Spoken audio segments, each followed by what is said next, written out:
It's an honor to be here. Thank you very much. It has been a fascinating week, probably the most historic week of my life. On Monday, I declared for president. It has,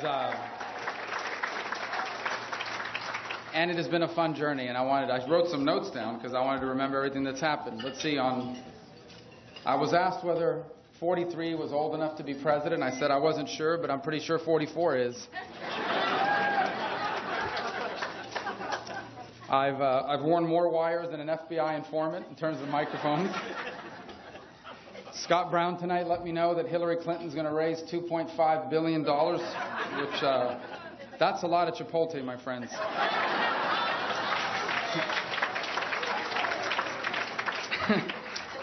And on the way here, I was texting with my youngest daughter, and I meant to say, I'm going to be in Nashua, but I guess the spell check changed it to Nassau, and so she wrote back, how many delegates does the Bahamas have? So I said, I'm not sure, but we're going to go for every single one of them. It's an honor to be here with you tonight. Thank you, Jennifer, for inviting me. It's great to see Scott Brown. We miss him in the U.S. Senate. We wish he had come back. We know he has a future in whatever he decides to do. We miss him in the Senate gym, too. He's one of the few people that actually worked out in the Senate gym. Everybody else was just there to watch Morning Joe on the TV or something. But you have a great senator in Kelly Ayotte, someone I've worked with very closely, particularly on national security issues. She's phenomenal. You must send her back, and I hope we'll do everything we can to make sure that happens.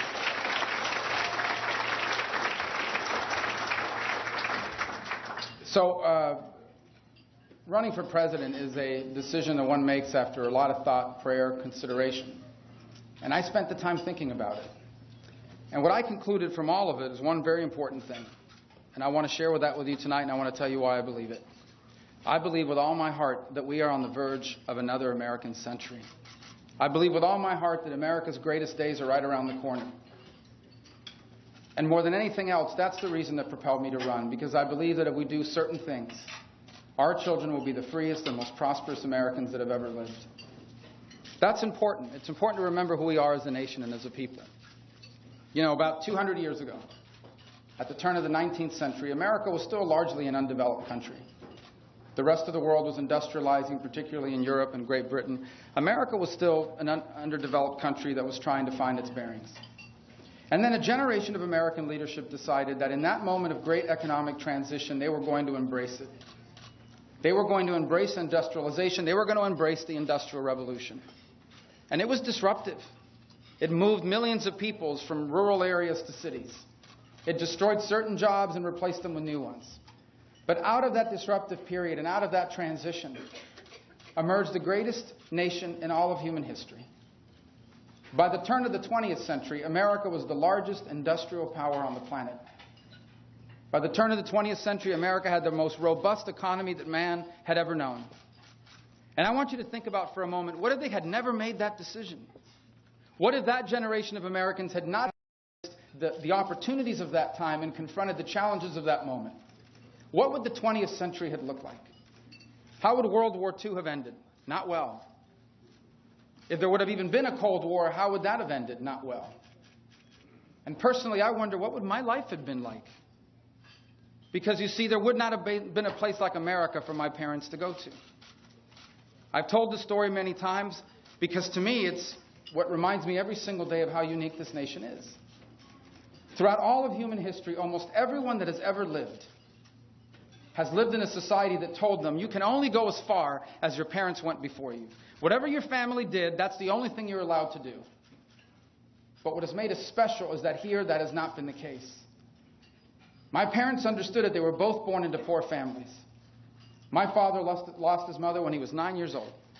He went to work as a 9-year-old and would work for the next 70 years of his life. My mother was one of 7 girls raised in rural Cuba by a poor family with a disabled father, left disabled by polio as a child, who struggled to provide for his 7 girls. They had dreams when they were young. There were things they wanted to be and do, but they couldn't, because they found themselves in a society that told them You just can't do those things. And I want you to imagine what that must have felt like. To live in a society that tells you no matter how hard you work or how much you try, there are things you cannot do because of who you come from and where you come from. So in 1956, they came here to the one place on earth where people like them could have a chance. My parents never made it big here. They were never rich, they were never famous, but they were successful. Because just a few decades removed from poverty, my parents owned a home. They had stable jobs. They retired with security, and they left all 4 of their children better off than themselves. Now that happens to be my story. That actually is our story. It defines us as a people. It's what makes us exceptional and different from the rest of the world. It is our identity. And today it is in doubt. Today there are millions of Americans who are starting to believe that we're no longer that kind of country. And let me tell you why they feel that way. And you may know, because you either know them or you are them. They're living paycheck to paycheck. They had what was a great job 10 years ago, but now it doesn't go far enough. They literally live one unexpected expense away from disaster. They're young people who did everything we asked of them. They went to school, they got a degree, and now they can't find a job. They're the person trying to start a small business out of the spare bedroom of their home. Yes, it's in violation of the zoning code, but it's a good business. But they're struggling because government regulations are benefiting big companies at the expense of them. And as a result, our identity as a nation of exceptional opportunity is in doubt. Why is this happening to the greatest nation in human history? And the answer is because we have too many leaders that are trapped in the past. People who think it's still the 20th century. People who still think the ideas from yesterday will propel us tomorrow. And they never have, and they never will. America is a nation that is proud of its history, but it has always been about its future. And our future has the opportunity to be better than our history. But to do so, we must confront the challenges and embrace the opportunities of our time. In essence, we must do what that generation of Americans did at the dawn of the industrial age. What that means in our public policy is pretty straightforward. First, we need to understand and accept that we are now engaged in a global competition for investment, for innovation, and for talent. And our government policies are holding us back from winning that competition. We have a tax code that makes America one of the most expensive places to invest and innovate on the planet. We have regulations crushing innovation in our country and holding people back. We have Obamacare that has not just dramatically transformed the way healthcare is delivered, but actually discourages businesses from hiring more people. We have energy policies that are keeping us from fully utilizing energy resources that we've been blessed with as a nation. But if we fix these things with a pro-growth tax policy that once again says the more jobs you create, the more businesses you open, the less you'll pay in taxes, if we limit the size and scope of regulations, if we repeal and replace Obamacare with a plan that allows every American to buy the health insurance they want from any company anywhere in America, and if we fully utilize our energy resources, then I have full confidence that in this 21st century, the American people will do what they have always done. They will create millions, not just of good jobs, but better paying jobs, 21st century jobs. But that alone is not enough. The second reality of this new century is that the better paying jobs of today require more skills and more education than ever before.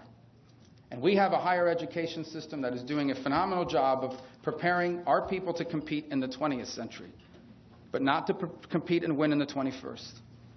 For starters, why don't we graduate people anymore from high school ready to go to work as welders and as plumbers and as BMW technicians, or I guess Ford technicians, or any other technician? Why have we stigmatized these careers? These are good paying jobs, and we can teach people to do this while they're 16, 17, 18 years of age. We also need to provide flexibility in higher education, so people that have to work full time and raise a family can also acquire the skills they need to improve their life, so that the receptionist that's making $9 an hour can become a paralegal making $60,000 a year. So that the home health aide making $9 or $10 an hour can become a dental hygienist making $65,000 or $70,000 a year. Today, people can't. Because if you have to work full time and raise a family, you can't drop everything and sit in a classroom for 2 or 4 years. We need to provide flexible programs that allow people to learn at their own pace, online, on nights, on weekends, and throughout the year. And third, we have to stop graduating people from college with degrees that do not lead to jobs.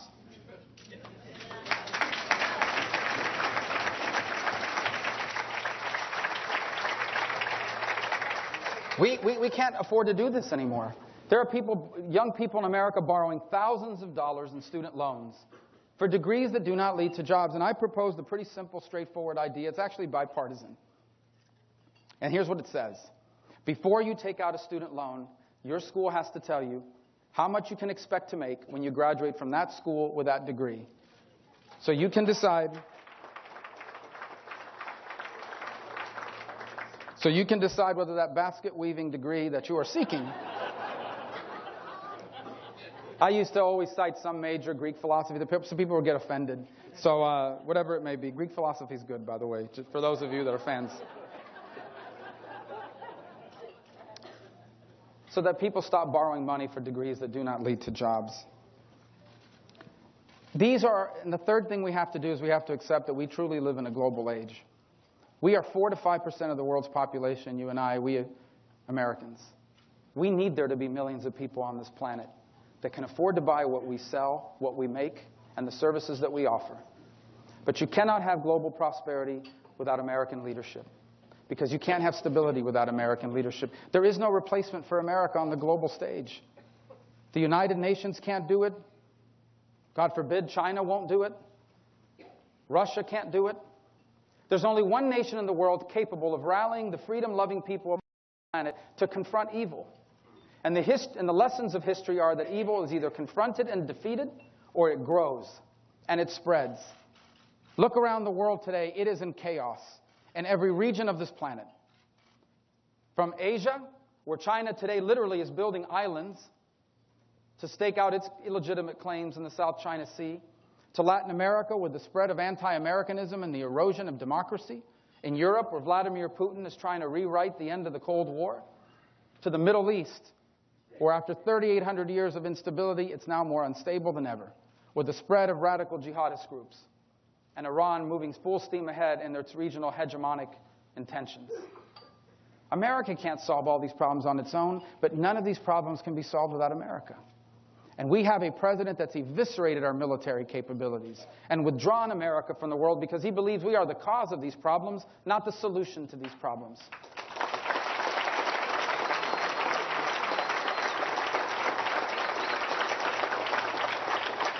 These are our challenges. These are also our opportunities. Because if we can have a vibrant economy again, if we can equip our people with the skills they need for the 21st century, and if we can re-engage America and its global leadership, then I tell you with full confidence that the 21st century will also be an American century. I believe that with all my heart, and so should you. But these things won't happen on its own. And it reminds us that the election of 2016 will not be a choice about what laws we're going to pass or whether it's going to be a Republican or a Democrat. 2016 is a referendum on our identity. The fundamental question before us is, what kind of country do we want to be? Do we want to remain special? Or are we prepared to become just like everybody else? You know, tonight as I speak to you, my wife and are in Orlando, Florida at a volleyball tournament. And I wish I was there, although I'm very happy to be here with you. But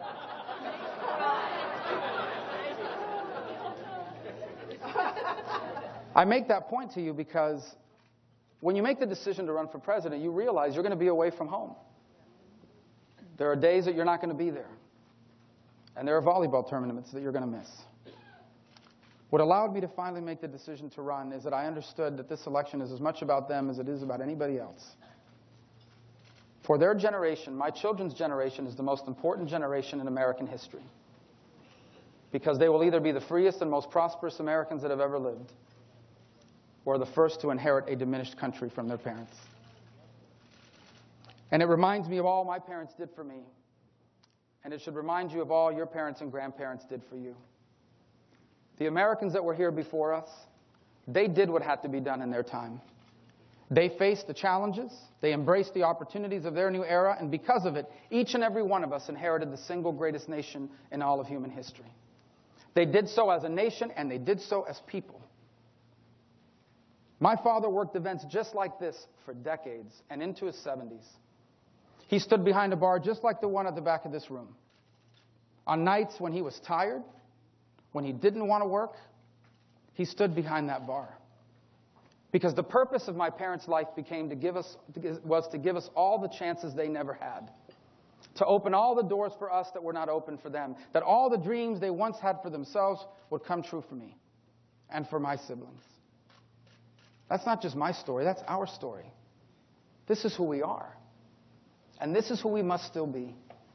And if you want to know whether America will remain special or not, it won't be based on the size of our economy or the power of our military. It will be based on whether or not the people who are trying to do this now can still do it.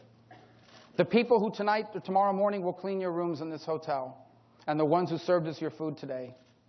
The people that even as we speak, are using the free Wi-Fi at a Starbucks to operate their new business that they have big dreams about. The young student that will take 2 buses in the morning to attend a better school across town. The single mother who has made it the purpose of her life to ensure that her children have the opportunities she never did. If their dreams come true, then the 21st century will be the greatest era in our nation's history. And if they do not come true, then we will always be known as the generation that allowed America to diminish and decline. This is what this election is about. This is what we fight for. This is the reason why we're engaged in public service, and this is the reason why we're engaged in politics. This isn't a sport. This is about the future of America and about its very identity. And